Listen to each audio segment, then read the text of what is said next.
जब हम परिवार नियोजन की बात और जनसंख्या स्थिरीकरण की बात करते हैं तो हमें इस बात को ध्यान में रखना होगा कि जनसंख्या नियंत्रण का कार्यक्रम सफलतापूर्वक आगे बढ़े, लेकिन जनसांख्यिकी असंतुलन की स्थिति भी न पैदा होने पाए। ऐसा नहीं कि किसी वर्ग की आबादी बढ़ने की स्पीड, उनका प्रतिशत ज्यादा हो और कुछ जो मूल निवासी हो उन लोगों की आबादी के स्थिरीकरण में हम लोग जागरूकता के माध्यम से, इन्फोर्समेंट के माध्यम से उसको नियंत्रित करके जनसंख्या संतुलन की स्थिति पैदा करें।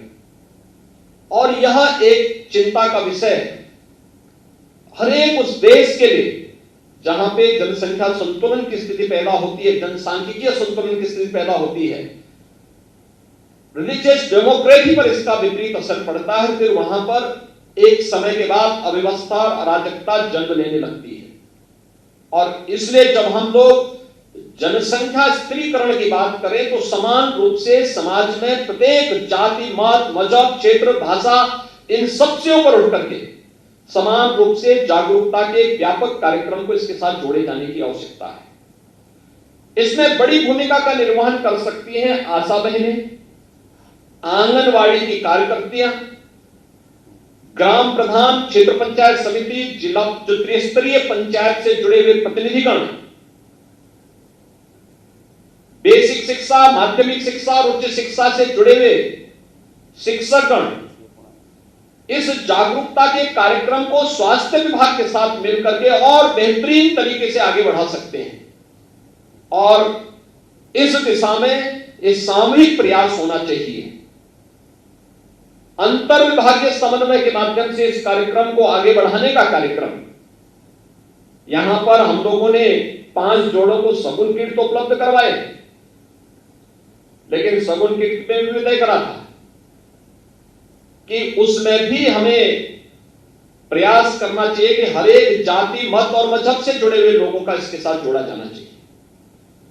क्योंकि सबसे बड़ी चुनौती है, अक्सर जब बात होती है मातृ मृत्यु दर और शिशु मृत्यु दर को नियंत्रित करने की, मैटरनल एनीमिया को एक नेशनल एवरेज के बराबर लाने की, उस समय हमारे सामने समस्या देखने को मिलती है कि किसी एक वर्ग विशेष में मातृ मृत्यु दर भी ज्यादा है, शिशु मृत्यु दर भी ज्यादा है। अगर 2 बच्चों के बीच में अंतराल कम है, इसका लिहाजा मातृ मृत्यु दर पर भी और शिशु मृत्यु दर पर भी पड़ेगा और उसकी कीमत चुकानी पड़ेगी पूरे समाज को। और यह स्थिति हो रही है। यद्यपि विगत 5 वर्ष के अंदर इसमें काफी अच्छी सफलता प्राप्त की है। उत्तर प्रदेश ने इस दिशा में बेहतरीन परिणाम दिए हैं।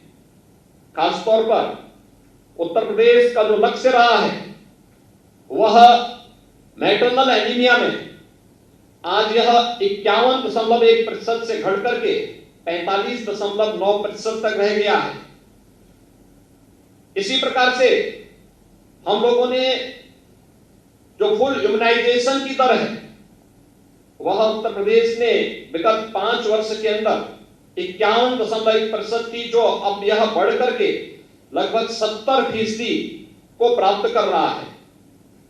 संस्थागत प्रसव की दर जो पहले केवल 67-68% थी, आज यह बढ़ करके 84% के आसपास जा रहा है। और यही नहीं बल्कि मातृ मृत्यु दर में भी और शिशु मृत्यु दर में भी उत्तर प्रदेश ने अपने रिकॉर्ड को पहले की तुलना में ठीक करने का प्रयास किया, अच्छा किया है। लेकिन इसमें और बेहतर करने की आवश्यकता और जिससे जनसंख्या स्थिरीकरण एक बड़ी भूमिका का निर्वहन कर सकता है।